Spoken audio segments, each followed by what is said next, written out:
बसोली से दर्शन कुमार जो बीजेपी के हैं वो जीत चुके हैं। ये पहला रिजल्ट है जो जम्मू कश्मीर से अभी आया है, क्योंकि जम्मू जो है, जम्मू सेंट्रिक जब हम बात कर रहे हैं तो जम्मू में बीजेपी को काफी भारी मात्रा में लोगों ने वोट दिया है और जितने भी जम्मू ये जो बीजेपी की सीटें हैं सब जम्मू रीजन से आ रही हैं। तो जितना हम डे वन से प्रोजेक्शन कर रहे हैं वो सारे आंकड़े जो बीजेपी के फेवर में आएंगे वो जम्मू रीजन से आएंगे। जैस्मिन हमारी सहयोगी जब रट से हमारे साथ बात कर रही थी तो एक उन्होंने बीजेपी के लिए कश्मीर घाटी से उम्मीद की किरण दिखाई थी कि कश्मीर में हो सकता है कि बीजेपी पहली बार अपना खाता खोल पाए, और बीजेपी की उम्मीद भी यही थी कि गुरेज सीट शायद वो जीत जाए। लेकिन अभी भी वहां पर बीजेपी बढ़त में नहीं है।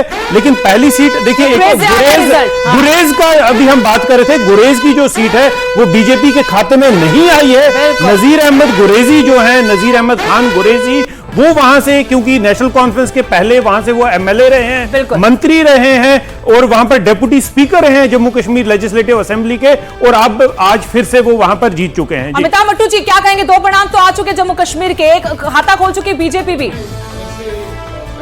यही हमें ज्ञान थे कि वैली में, घाटी में नेशनल कॉन्फ्रेंस ही डोमिनेंट पार्टी है और बीजेपी का बहुत मुश्किल था, उनका अपना खाता खोलने की चांसेस बहुत कम थी। गुरेज में उम्मीद कर रहे थे कि नज़ीर अहमद गुरेजी बहुत 3-4 बारी वहाँ के असेंबली के मेंबर रह चुके हैं और बहुत काम भी किया है उन्होंने। जम्मू बेल्ट में खास के कठुआ, सांभा, उधमपुर और जम्मू में बीजेपी ही डोमिनेंट पार्टी है। राजौरी, पुंछ और डोडा और चिनाब रीजन में थोड़ा कांग्रेस और एनसी का असर रहेगा, लेकिन जहां तक ये 4-5 डिस्ट्रिक्ट हैं जम्मू उधमपुर के, वहां आप देखेंगे जो बीजेपी के 20 या 25 सीटें आएंगी वो वहां से ही ज्यादा से ज्यादा आएंगी।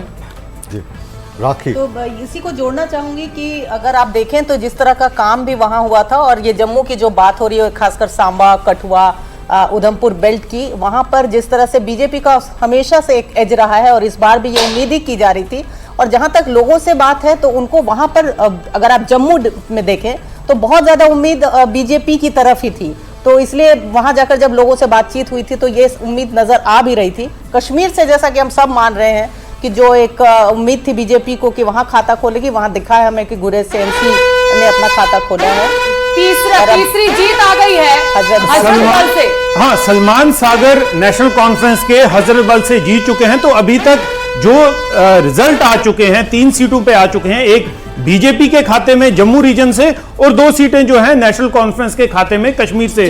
सलमान सागर जीत चुके हैं हजरतबल से। अमिताभ जी, आपसे एक चीज जानना चाहूंगा, क्योंकि आपकी ग्लोबल पॉलिटिक्स पे भी नजर रहती है। कश्मीर, जम्मू कश्मीर, जी हाँ, बीजेपी का भी एक और सांबा, सुरजीत सिंह सलाथिया। हालांकि सुरजीत सिंह सलाथिया के बारे में ये आपको बता दूं, ये पहले नेशनल कॉन्फ्रेंस में थे, नेशनल कॉन्फ्रेंस में एक कैबिनेट मंत्री रह चुके हैं। हाल ही में इन्होंने बीजेपी ज्वाइन किया था और फिर से इन्होंने अपनी सीट जीत ली है।